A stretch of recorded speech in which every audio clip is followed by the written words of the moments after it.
Tonight, people across the country are taking part in marches called The Good Trouble Lives On. Yeah, the demonstrators are protesting some of President Trump's most controversial policies on immigration and health care. And they're not alone. These are happening at about 1,600 locations right now. Here in North Texas, we're tracking protests in Rockwall, Garland, and in Fort Worth. And Jobin Paniker is live on the ground from one that just started in Dallas. What's behind you there, Jobin?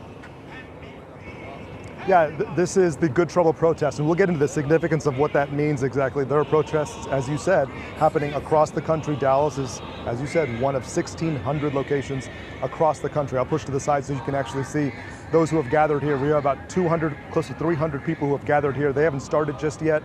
You can hear some of the music blaring over the speakers here. Organizers say this is about fighting back against the administration's policies.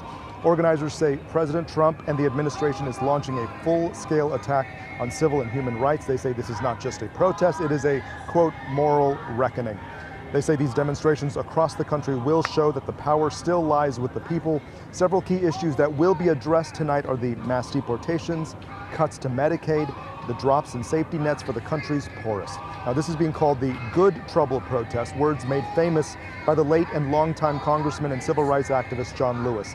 Lewis died in 2020 after a long fight with pancreatic cancer. John Lewis was elected to Congress in 1986. He is very well known for walking side by side with Reverend Martin Luther King Jr. in Selma.